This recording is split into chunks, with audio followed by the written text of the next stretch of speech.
รมประชาสัมพันธ์คุณกำลังฟังสวท.แพร่ FM 91 MHz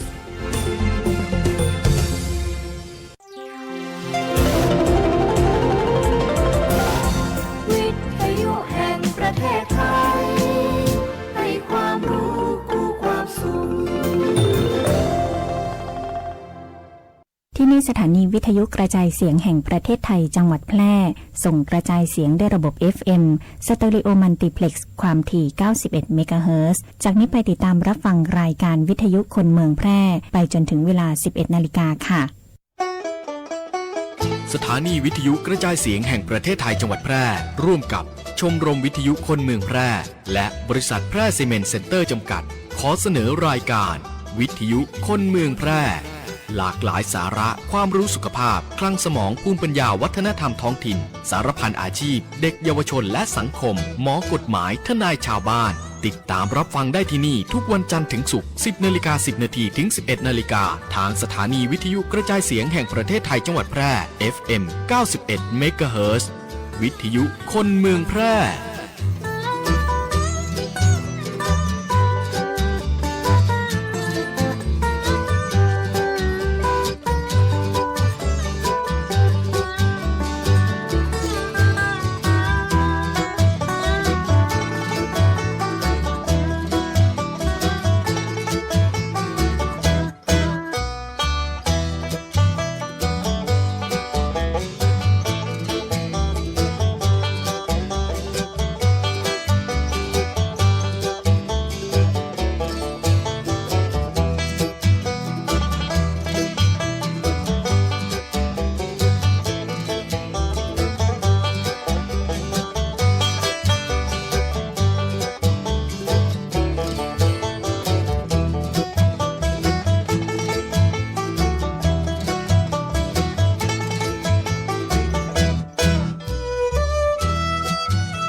กราบสวัสดีท่านผู้ฟังที่เคารพรักทุกท่านวันนี้มาป้ากันเหมือนเดิมในรายการหมอเมืองคุยเฟื่องเรื่องสมุนไพรนะครับวันนี้ก็เป็นวันหนึ่งที่อากาศจะร้อนนะครับร้อนอบเอาซึ่งเนี่ยคือสุขภาพเขาเปลี่ยนนะครับดังนั้นพ่อแม่พี่น้องควรดูแลสุขภาพให้ดีที่สุดนะครับสังเกตใกล้จะแจ้งนี่มันหนาวนะครับอากาศหนาวเป็นบางครั้งแล้วก็มาวันจะร้อนนะครับร้อนขนาดนักเวลาร้อนๆเนี่ยกับบดีเอาน้ำเย็นไปสวยหน้าเตี้ยนะครับบดีอาบน้ำทันทีนะบดีออกกลางแจ้งโดยบ่ได้สวมหมวกนะครับเพราะว่าเป็นโรควูบโรคฮิสโตรกนะครับโรคที่ว่าอย่างคือบูบในนะเพราะว่าห้อนจัดนะครับเพราะว่าห้อนมาเดี๋ยวนี้จะเหม็นห้อนตะกอนนะครับควรจะโผกผ้าอย่าหรือสวมหมวกเนี่ยหรือเกี่ยวกับเสื้อแขนยาวนุ่งเสื้อแขนสั้นไว้ทางไหนนะครับเอาหนาๆหน่อยหนึ่งนะครับเวลาเนี่ยการเพราะพ่อแม่พี่น้องช่วงนี้กับช่วงเพียวให้ใส่สวนนะครับเตรียมการจะเพาะปลูกเพราะว่าเดี๋ยวฝนตกมากันแล้วเข้าให้เข้าสวนกันนะครับดังนั้นก็ดูแลสุขภาพให้ดีที่สุดเตียดีได้นะครับบดีเวลาห้อนๆมากับบดีไปกินเหล้าหนักเกินไปนะครับเพราะว่าเนี่ยคือหน้ามืดหรือเมาหัวได้เวลาเขาไปหันไปนี่หรือขับรถนะครับเพราะอากาศมันร้อนนะครับอากาศมันร้อนนะอาการช่วงอาการนี่นะครับจะอู้ถึงเรื่องพ่อแม่พี่น้องไผที่ชอบกินหวานนะครับหรือว่ากลัวความหวานนะฮะเพราะได้โทรมาหลายสายนะครับว่าผลไม้หลากไม้ต่างๆเนี่ยมันมีความหวานบ่เท่ากันนะครับใครฮู้ว่าความหวานของผลไม้เนี่ย บางคนน่ะอยากแต่เน้อก็กินบ่ได้ก็ถ้าจะกินก็กลัวน้ำตาลขึ้นบางคนเป็นเบาหวานนะครับบางคนก็บ่ได้กินน่ะจะกินก็กลัวนะครับไก่แย่ให้ร่างกายเขาบ่มีความพร้อมร่างกายเขาเพี้ยนไปนะครับเพราะว่ากลัวน้ำตาลขึ้นบางคนก็ขาดสารอาหารไปเพราะจะกินก็กลัวนั่นแหละนะครับวันนี้ก็จะได้เอาน้ำของผลไม้ต่างๆที่พ่อแม่พี่น้องกินเข้าไปแล้วเพื่อความปลอดภัยเพื่อความมั่นใจว่าน้ำตาลมันจะบ่ขึ้นนะเพราะฉะนั้นผลไม้รากไม้ต่างๆเนี่ยมันมีความหวานบ่เท่ากันบางพองก็หวานนักบางพองก็หวานน้อยนะครับแต่ถ้าว่าเช็คแล้วถ้ามันเกิน3%ขึ้นไปเนี่ยควรจะหลีกเลี่ยงสำหรับผู้ที่เป็นโรคเบาหวานนะเพราะว่าโรคเบาหวานเนี่ยถ้ากินหวานแท้ๆเนี่ยโดยเฉพาะทุเรียนนะครับหรือมะม่วงเนี่ยทุเรียนมะม่วงกล้วยเนี่ยจะกินไม่ได้ละครับถ้ากินน้ำตาลขึ้นละนะมันก็เป็นเรื่องของที่เขาเข้าใจพิษมาตลอดนะครับว่ากินผลไม้น้ำไม้สมัยแต่ก่อนคนที่บอกเป็นอย่างนี้ก็กินไปเตะนะครับกินไปเตะสำหรับคนที่เป็นเบาหวานเนี่ยคนจะหลีกเลี่ยงน้อยหนึ่งก็ได้นะครับหรือกินแต่น้อยบ่ได้กินนักมันอยากเหล่แห้งกับเอาอย่าสักกีบอย่างขนุนเอาอย่ากีบหนึ่งนะครับกล้วยเนี่ยเอาสักหน่วยก็ได้นะครับเพราะว่าความหวานของกล้วยเนี่ย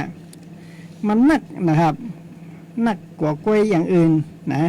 นักกว่าผลไม้อื่นๆนะครับวันนี้ก็จะได้นำเอาเรื่องของผลไม้ประมาณเก็บสาวชนิดนะครับเก็บสาวชนิดสาวป่ายกันนี่ครับสาวป่ายมาให้พ่อแม่พี่น้องรับทราบว่าผลไม้แต่ละอย่างที่เขาวิจัยออกมาแล้ววิเคราะห์ออกมาแล้วเนี่ยเอาไปตรวจหาความหวานเนี่ยเปิ่งก็ได้เปอร์เซ็นต์ออกมานะครับยกตัวอย่างคือกล้วยตากเนี่ยมันมีความหวานถึง 64.1% กันพ่อแม่พี่น้องกล้วยตากกว่ากล้วยที่ว่าสุกแล้วเอาไปตากนะครับกล้วยอบน้ำผึ้งอย่างที่เขาขายเป็นกล้องนะหรือพ่อแม่พี่น้องเอากล้วยตากแล้วเอาไปนึ่งนะครับความหวานจะมีถึง 64.1% นะครับเนี่ยมันนักนะครับแต่ถ้าเป็นกล้วยสุกธรรมดานี่มันก็คงจะบอกขึ้นนักแต่นะครับกล้วยน้ำว่านี่นะถ้าเป็นกล้วยสุกธรรมดานี่มันก็ใกล้ๆเคียงกันนะครับและสมุนไพรผลไม้แห่งชนิดหนึ่งนั่นก็คือทุเรียนนะครับวันนี้ผมมีปากกากระจดไว้นะครับเพื่อญาติพี่น้องพ่อแม่หรือลูกคนใดเป็นเบาหวานเนี่ยควรจะพิจารณาเรื่องผลไม้นะครับผลไม้ต่างๆเนี่ยตะกี้นี่กล้วยตากเนี่ย 64.1% ในทุเรียนเนี่ยมี 34.7% นะพ่อแม่พี่น้อง 34.7% เพราะฉะนั้นทุเรียนนี่กับ30 ปลายขึ้นไปปะต้องกันนักเหมือนกันนะครับดังนั้นนะใครจะเป็นเบาหวานนี่คนได้กินนะตาบวกไข่หันได้นะตาซุ่มเลยนะครับถึงพออย่างบหันถ้าว่าน้ำตาลมันขึ้นตาแล้วนะครับอันนี้กับพิจารณาคนที่เป็นเบาหวานแต่ถ้าคนบอกเป็นเบาหวานเนี่ยกินไปเตอะนะทุเรียนแต่เปลือกทุเรียนเนี่ยมันมีสารสำคัญนะที่ดูแลเรื่องน้ำเหลืองนะครับแก้ปิดน้ำเหลืองเสียให้พ่อแม่พี่น้องถ้ากินหน่วยบ่ได้เขาก็เอาเปลือกมาต้มกินนะย่างให้แผลแห้งภายในแห้งเร็วนะดูแลเรื่องต่อมน้ำเหลืองดูแลเรื่องน้ำเหลืองผมก็ได้นำเสนอไปหลายเตี่ยละนะทุเรียนเนี่ยเปลือกของทุเรียนเนี่ยเอามาตากแห้งถ้ามันเปลือกใหญ่เขากับผ่านนึกมันเป็นชิ้นน้อยๆนะครับเอาไปปิ้งไฟเอาหิ่งไฟพอเหลืองแล้วก็เอาไปต้มกินทำเป็นชาก็ได้ต้มน้ำดื่มดูแลน้ำเหลืองถึงวันนี้พ่อแม่พี่น้องขาดการเรียนรู้เรื่องของน้ำเหลืองดูแลน้ำเหลืองพ่องนะครับ เพราะว่าน้ำเหลืองนี่สำคัญที่สุดในร่างกายเขาน้ำเหลืองนะถ้า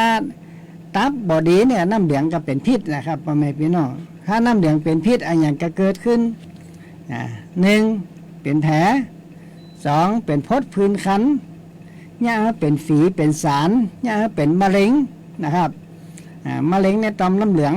นะครับต่อมน้ำเหลืองเป็นพิษถ้ามันเป็นพิษขึ้นมาเนี่ยอันตรายนะครับคอเหลืองคอฟอกคอเอิมหรือเรียกเป็นว่าโรคคอฟอกนะครับมาเดี๋ยวนี้เป็นว่าตอมไทรอยด์นะครับเปลี่ยนจื่อมาเป็นตอมไทรอยด์เพราะฉะนั้นน้ำเหลืองนี่สำคัญที่สุดนะครับกินมาทุเรียนแล้วกะเอาเปลือกมาต้มทำเป็นชาก็ได้นะปิ้งไฟให้มันเหลืองปิ้งถ่านให้มันเหลืองหอมนะครับแล้วก็เอาปลาต้มเนี่ยใจมันล้ำมันบ่ล้ำนะครับจืดก็จะไข่ใส่สัก2 หัวหนึ่งปูเลยสัก2-3 แว่นหนึ่งเนี่ยแต่งรสแต่งชาติเอาหรือจะไปต้มกับอย่างอื่นก็ได้นะครับแล้วแต่จะหาได้เอาทำเป็นน้ำปานะหรือเครื่องดื่มนะครับอันนี้กับเรื่องของทุเรียนแต่ถ้ากินเนื้อสุกๆเนี่ยแต่ถ้าเป็นคนเป็นเบาหวานนั้นน่าจะกินทุเรียนเฮิมนะครับทุเรียนเฮิมเนี่ยน้ำตาลมันบ่พอสูงตัวใดนะครับหมอกกรอบๆนี่ทุเรียนกรอบทุเรียนเฮิมนะอันนั้นก็ได้นะครับกินพ่องนะคนที่บ่เป็นเบาหวานให้กินพ่องเพราะจะต้องดูแลเรื่องน้ำเหลืองนะครับถ้าน้ำเหลืองเป็นพิษขึ้นมานี่ลำบากอันตรายนะครับต่อไปกล้วยไข่นะครับในเนื้อของกล้วยไข่เนี่ยกล้วยไข่กล้วยสุกนะครับ 34.1% นะครับความหวาน 34.1% นะไปที่ว่าจดได้กับจดเด้อพ่อแม่พี่น้องเพราะมันมีอยู่สาวกว่ายังก่อนนี่ผลไม้ที่เขาบอกฮู้เดียวว่ามันมีความหวานตรงนี้นะกล้วยไข่ 34% นะอันนี้เป็นเรื่องของความหวานนะแล้วมีกล้วยหอมนะกล้วยหอมนี่ 31.8 31.4% นะครับกล้วยหอมนี่น้อยกว่ากล้วยไข่นะกล้วยหอมท้องกล้วยหอมหน่วยน้อยๆนะครับกล้วยหอมหน่วยน้อยๆนะ 31.4% นะต่อไปเป็นกล้วยฮักมุกบางคนยังบอกฮู้ดีว่ากล้วยฮักมุกนี่คือกล้วยอย่างกล้วยฮักมุกก็คือกล้วยส้มเวลาเปิดเอามาทำเป็นกล้วยชาบเนี่ยสีมันเหลืองงามนะครับขอนิยมทำมาเป็นกล้วยชาบแต่คนเท่ามาเกาเดียวถ้าว่าซุกมาป๊บเนี่ยเปิดมาจะกินทำซุกเปิดเนี่ยเอาไปปิ้งนะครับเนี่ยเป็นกล้วยปิ้งน้ำเป็นกล้วยปิ้งนะ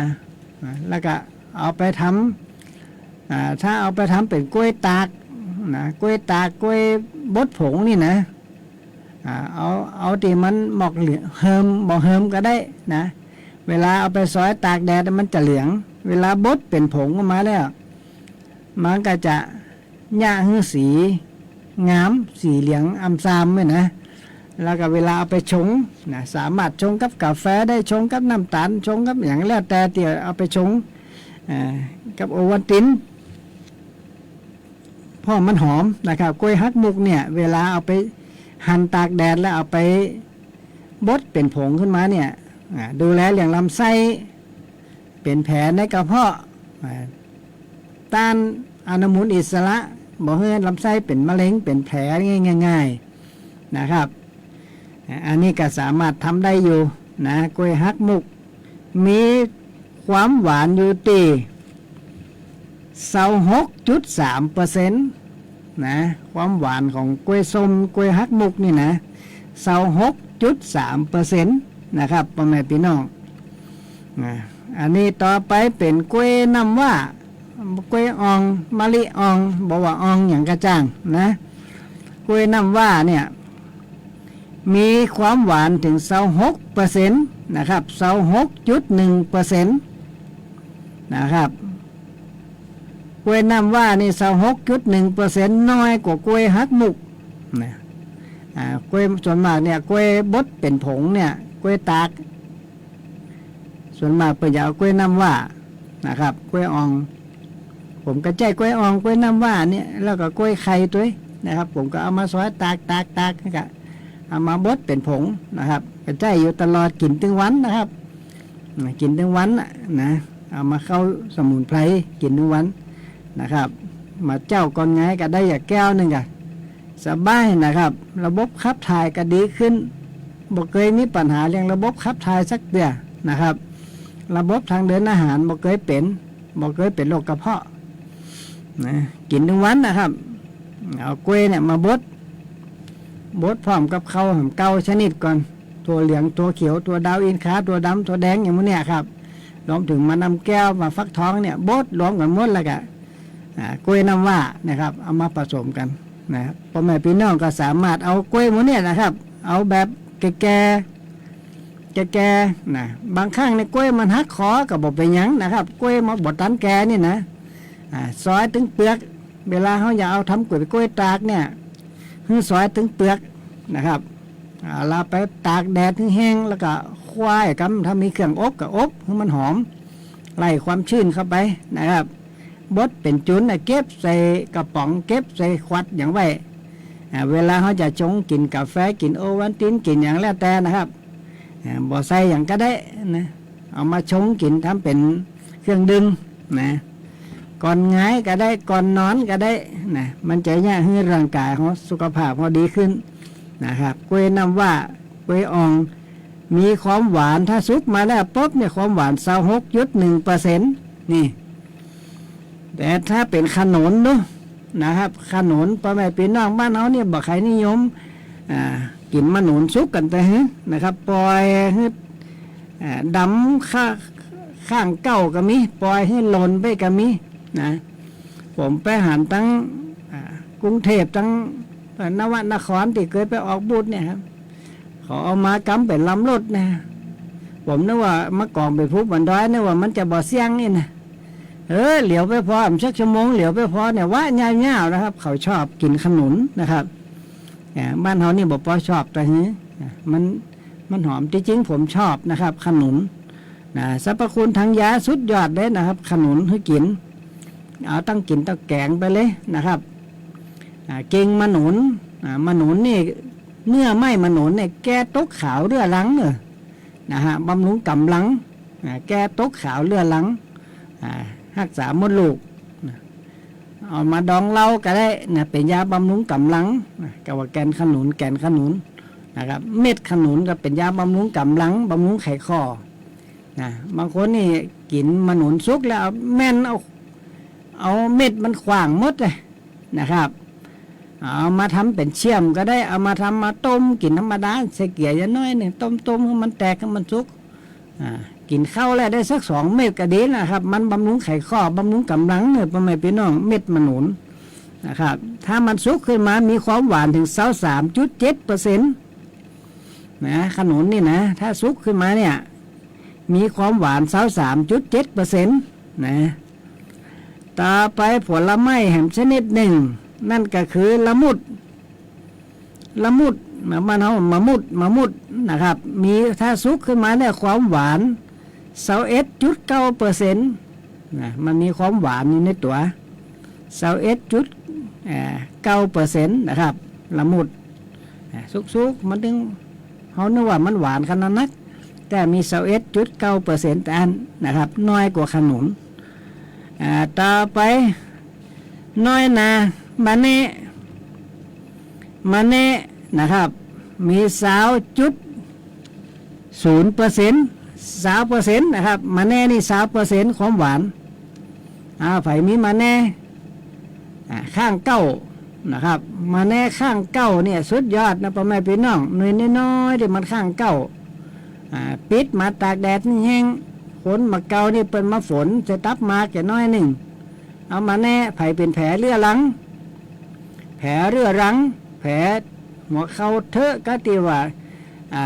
เอาไปคล้องสะดุดมาเนี่ยแผลมันหมหายสักเตียเป็นตุ่มมันหมูหูจะหายสักเตียคนมาเกาเนี่ยผมก็เก็บไว้ให้นะครับเก็บไปถ้ามีนี่กับฝนเข้าใส่ฝนมาแน่นะครับตากแดดถึงแห้งเอาไปใส่แผลมันก็จะย่างให้แผลหายเร็วนะครับฝนมาแน่เปิดว่ามาแน่เดือน5นี่นะครับมาแน่เดือน5มันออกเดือน5พระเจ้าไผ่เป็นมันนี้มาแน่ข้างเก้ากะเก็บมาแล้วก็เอามาตากแดดแห้งเอาไว้ฝนใส่แผลย่างให้แผลแห้งเร็วตอนนี้มาแน่มาน้อยนานี่เริ่มออกดอกนะครับอย่าไปให้มันขาดน้ำเลยอันมันหล่นหันบอกมาแน่แล้วเอาน้ำเข้าฮดมันพ่องเพราะว่าอากาศมันร้อนนะครับเดี๋ยวมันจะฟอไปอย่างมันก็หล่นไปอย่างหมดละเอาฮดเอาขี้ไก่เข้าใส่นะครับเอาหน่อยเอาขี้ไก่เนี่ยพ่อแม่พี่น้องใส่มาแน่มาเดี๋ยวนี้มาแน่เริ่มออกดอกหอมนะครับมาเจ้ามาหอมโซมาแน่ออกดอกนะถ้ามาอย่ารุดมาอย่าล่วงไปนะเอา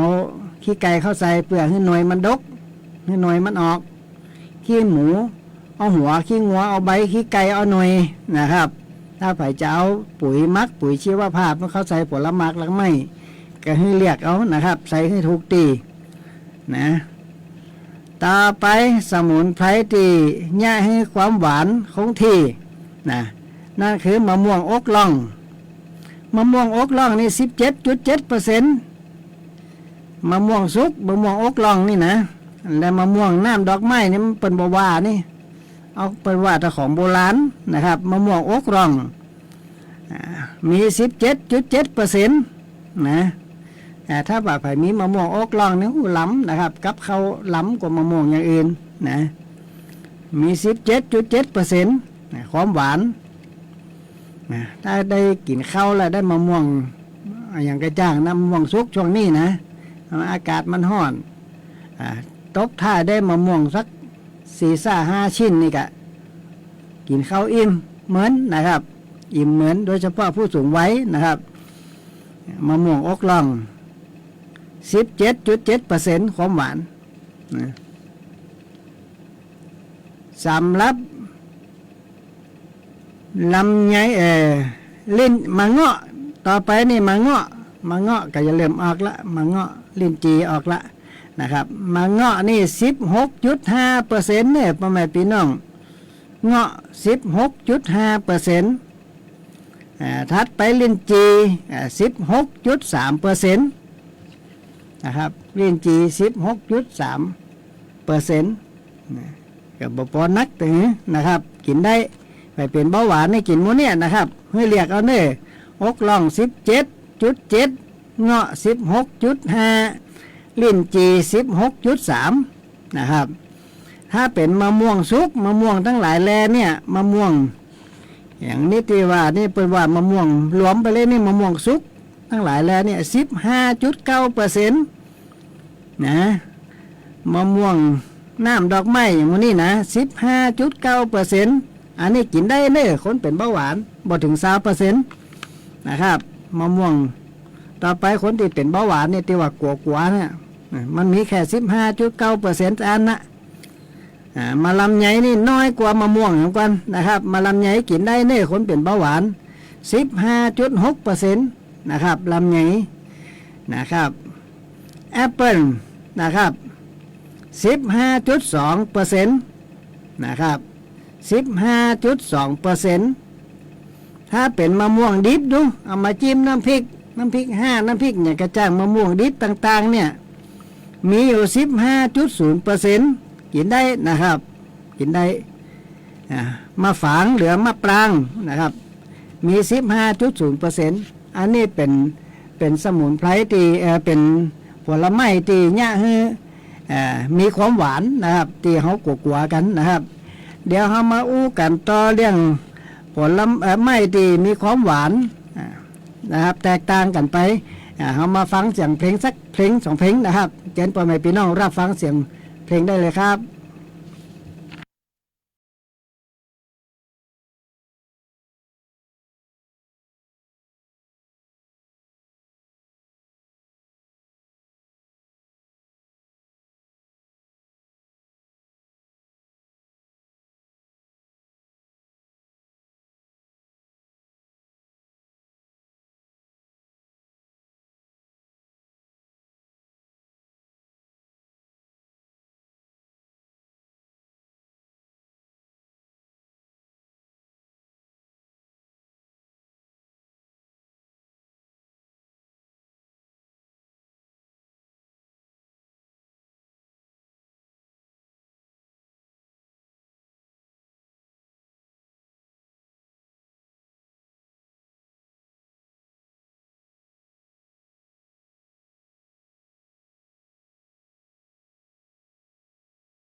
ปัญหาเคลมประกันไม่ได้กรมธรรม์ยังไม่คุ้มครองปัญหาเคลมไม่ได้ผู้ขายประกันไม่นำเงินส่งเข้าบริษัทประกันภัยปัญหาเคลมไม่ได้บริษัทประกันภัยปฏิเสธการจ่ายค่าประกันถ้าไม่อยากให้เกิดปัญหาเหล่านี้ต้องเลือกซื้อประกันภัยกับตัวแทนในหน้าประกันภัยที่มีใบอนุญาตหรือในหน้าประกันภัยที่ได้รับมอบอำนาจจากบริษัทประกันภัยเท่านั้นเลือกความปลอดภัยมั่นใจในกรมธรรม์สำนักงานคณะกรรมการกำกับและส่งเสริมการประกอบธุรกิจประกันภัยสอบถามรายละเอียดเพิ่มเติมได้ที่สายด่วนประกันภัย1186และสำนักงานคปภ.จังหวัดทุกแห่ง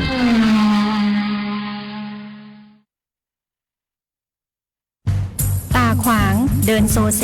ห่างตกลิ้นห้อยน้ำลายย่อยแม่นเลยเจ้าสัตว์เลี้ยงของท่านกำลังเป็นโรคพิษสุนัขบ้า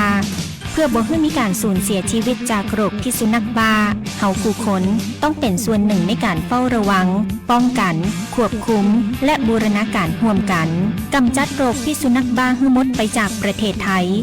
และบ่ได้ลืมว่าสัตว์เลี้ยงลูกด้วยนมกูชนิดเป็นโรคพิษสุนัขบ้าเฮาต้องเฝ้าระวังสัตว์ปลอดโรคขนปลอดภัยจากโรคพิษสุนัขบ้าขับขี่ปลอดภัยเมืองไทยไร้อุบัติเหตุด้วยความห่วงใยจากสถานีวิทยุกระจายเสียงแห่งประเทศไทยจังหวัดแพร่ FM 91 เมกะเฮิรตซ์ครับก็จบไปเสียงเพลงนะครับเฮามาอู้ถึงเรื่องผลไม้ที่ว่าระดับน้ำตาลมันหมักหือนะครับต่อจากตะกี้นะครับตะกี้มาฝางนี่ 15.0% นะครับต่อไปเป็นผลไม้มังคุดนะครับผลไม้มังคุดเนี่ย 14.7% เนี่ยพ่อแม่พี่น้อง14.7% ก็สามารถกินได้คนที่เป็นเบาหวานนะรังสาด 14.0% นะพุทรานะครับพุทราหรือมะตันเนี่ย 14.0% กระท่อนหรือมะต้องนะ 13.9% นะองุ่นนะมี 12.8% รวกำผลกำนะครับที่ว่ายังหน่วยหวายนะมี 12.1% นะอันนี้เป็นผลไม้ที่ความหวานมีน้อยนะครับมีน้อยก็สามารถคนที่เป็นเบาหวานเนี่ยหากินได้เลยนะครับบ่ต้องกลัวละกันนี่จะกินมังคุดก็กลัวน้ำตาลขึ้นจะกินรังสาดก็กลัวน้ำตาลขึ้นเนี่ยอยากกินองุ่นกินละกำก็กลัวน้ำตาลขึ้นบ่ต้องกลัวละนะครับเพราะมันมีเปอร์เซ็นต์น้อยอย่างมังคุดนี่ 14% 14.7 รังสาด 14.0 พุทรา 14.0 กระท่อนนี่ 13.9 นะครับองุ่น 12.8% รากำ 12.1% น้อยนะครับพ่อแม่พี่น้องสามารถกินได้เลยนะคนที่หู้ซึกตัวว่าเป็นเบาหวานแล้วก็บ่อยากบ่กล้ากินนะครับบางคนเนี่ยอยากกินมะเต็ดซุกเนี่ยพระโตกว่านะครับมะเต็ดซุกกินไปเลยนะพ่อแม่พี่น้องมะเต็ดซุกไปเป็นเบาหวานเนี่ยกินมะเต็ดซุกเพราะสรรพคุณมัน2หน้ากระดาษก่อนมะละกอซุกบรรดาผลไม้ทั้งหมดนะครับที่วิตามินหรือว่ามีประโยชน์ต่อร่างกายเฮานักที่สุดคือมะเต็ดซุกหรือมะละกอซุกเนี่ยมีแค่ 11.8% เนาะสายพันธุ์อย่างกระจ้างนะครับมันมีความหวานนะมี 11.8% นะพ่อแม่พี่น้องสามารถกินได้นะแต่ว่าสับปะรดนี่น้อยกว่ามะละกอนะครับ 11.6% นะมะละกอ 11.8 สับปะรด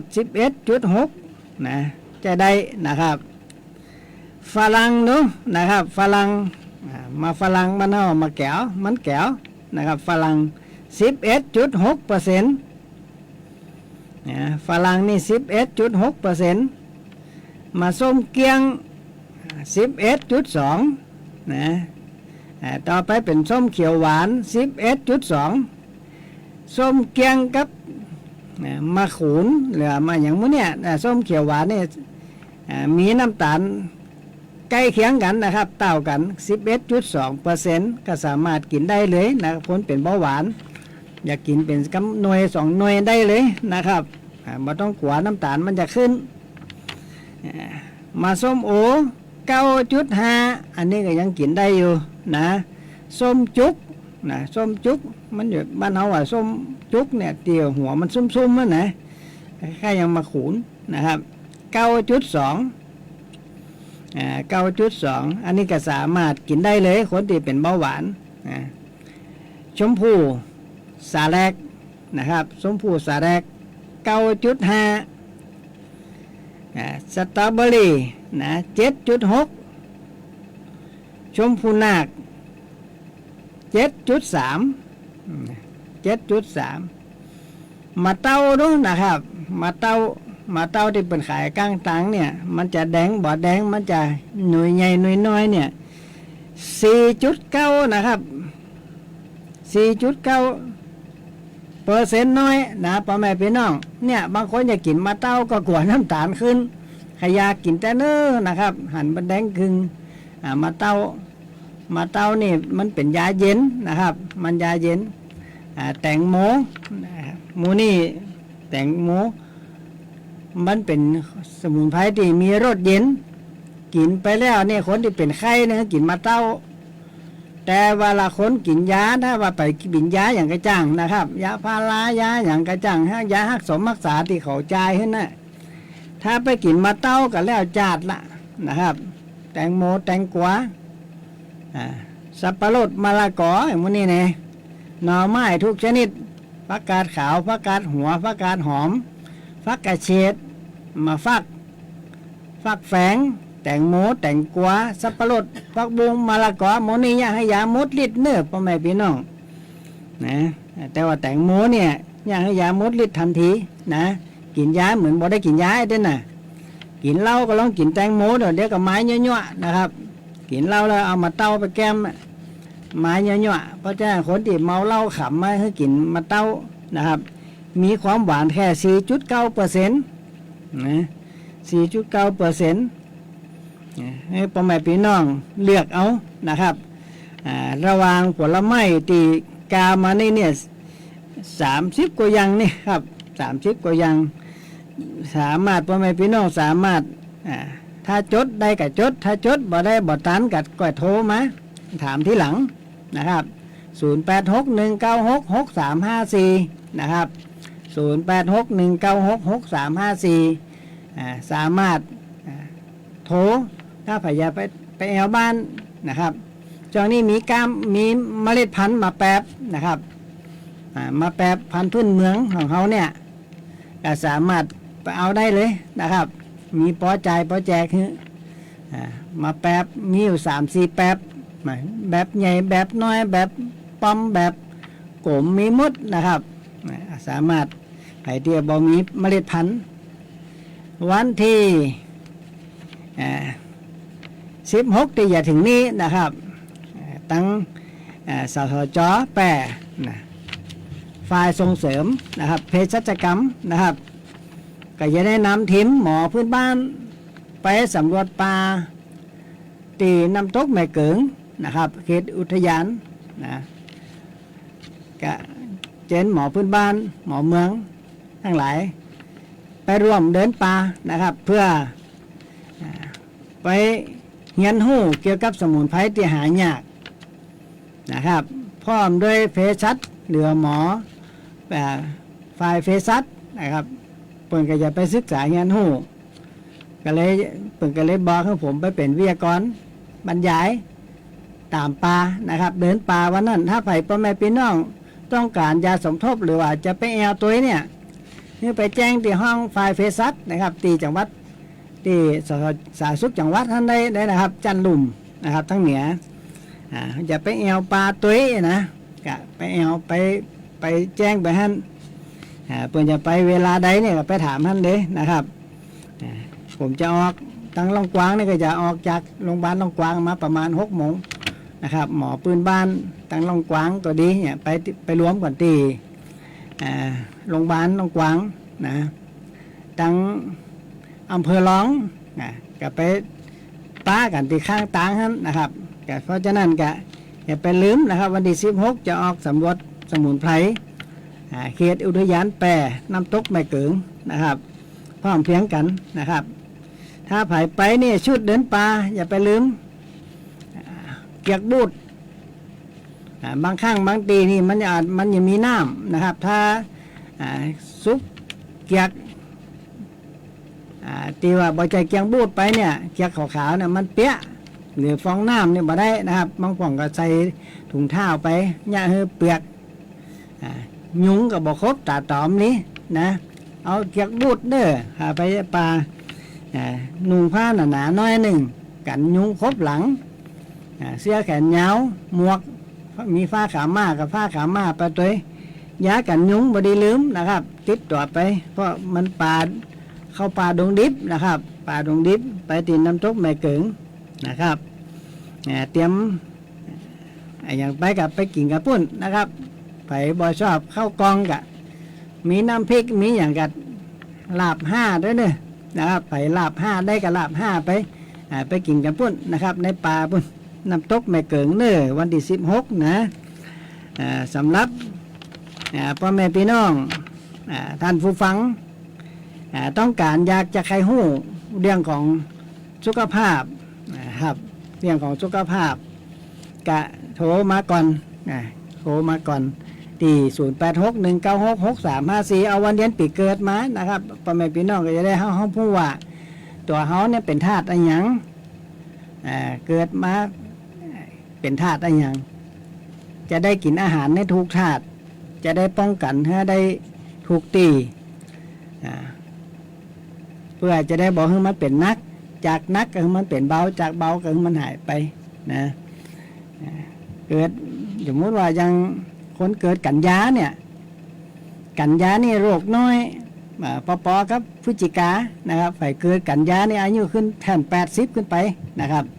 กันยาอายุยืนเด้อ84ขั้นต่ำก็เหมือนพฤศจิกานะครับ84ขึ้นไปหมดนะครับพฤศจิกาถ้าบ่เอ็กซิเดนต์จะก่อนนะครับช่วงนี้ซ้ำเขาประกาศออกมาว่าโรคโควิดระบาดซ้ำเติมมาหำละนักขนาดนักเนี่ยพ่อแม่พี่น้องโรคโควิดระบาดมาหำละแต่เปิ่นบ่ได้มันระวังไผ่ระวังมันเลยนะครับตัวไผ่ตัวมันแล้วนะไม่ได้เปิ่นปล่อยเป็นโรคธรรมชาติปล่อยเป็นโรคพื้นบ้านไปอย่าละนะครับเพราะฉะนั้นพ่อแม่พี่น้องป้องกันให้เต็มที่สมุนไพรอันใดที่ผมแนะนำนะครับตรงนี้นี่ไผ่ไปฉีดวัคซีนมาขนาดนักเลยเป็นเน็บเป็นช้าเป็นแข้งล่าขาซึ้งเป็นเลือดเกิมนะครับเลือดไปเลี้ยงสมองบปอกายะฮือเป็นไปต่างๆนานากลายเป็นฝีเป็นสารเป็นมะเร็งไปนะครับมันลงตับลงปอดลงพดแบบกระดูกกินกระดูกนะครับเพราะเชื้อไวรัสมันกระจายละดังนั้นให้พ่อแม่พี่น้องหาว่านรังจืดว่านรังจืดเด้อนะเพื่อไปลดสารพิษไปลดปิดแก้ปิดวัคซีนที่เขาฉีดเข้าไปนะครับเพื่อต่อเนื่องกันนะครับถ้าว่าไปฉีดวัคซีนเอา7 วันก็ได้3 วันนี่มันน้อยไปนะครับ7 วันลดสารพิษได้ถึงลดพิษได้ถึง 74% ก่อนนะโดยเฉพาะคนอย่างยิ่งที่คนได้ฉีด3 เข็มขึ้นไปเนี่ยอันตรายมากเลยตอนนี้บ้านไม้จัดสรรยังหลายคนเป็นละนะครับบ้านไม้จัดสรรตำบลล่องเข็มอำเภอล่องกวางทั้งหมดนะครับมีปัญหากันหมดบ่เคยเป็นก็เป็นบ่เคยวูบก็วูบบ่เคยช้าก็ช้าดังนั้นเป็นห่วงนะครับเป็นห่วงนะกะไปที่ว่ามีปัญหานักกะดูแลสุขภาพเบื้องต้นโดยเฉพาะอย่าไปที่ไหนเนี่ยไผมียาดองนะATK พ่องนะครับคนที่มักเหล้านะครับอย่าไปเต้ากินแต่เข้าปากให้ปันหูดังพ่องนะครับเอาใจสำลีใจอย่างก็ได้นะครับเอาจุบแล้วก็ฟันหูดังฆ่าเชี่ยมันพ่องนะฆ่าเชี่ยมันพ่องนะครับคนที่มีปัญหาเรื่องสุขภาพเนี่ยสำคัญที่สุดนะครับดังนั้นรักษาให้ตรงจุดรักษาให้ทุกทีอย่าไปประมาทถ้าประมาทเนี่ยมันจะมีอันเป็นไปผลสุดท้ายเนี่ยมันก็รักษาบ่ตันนะครับถ้าพ่อแม่พี่น้องต้องการอยากจะใครหู้โรคลวงหน้าเอาวันดินปีเกิดมาโทรมาที่0861966354จะได้แก้ไขให้ทันตรงทีสมุนไพรบ้านเฮาปลาเลอะนะครับโอกาสหน้านะครับวันนี้เวลาหมดนะครับเวลาเหลือน้อยนะครับก็จะผมหมอชาลีขวัญเมืองก็จะนำเอารายการจากพ่อแม่พี่น้องไปก่อน อังการหน้าปะกันใหม่สำหรับวันนี้โชคดีกูคู่กูคนเด้อสวัสดีครับ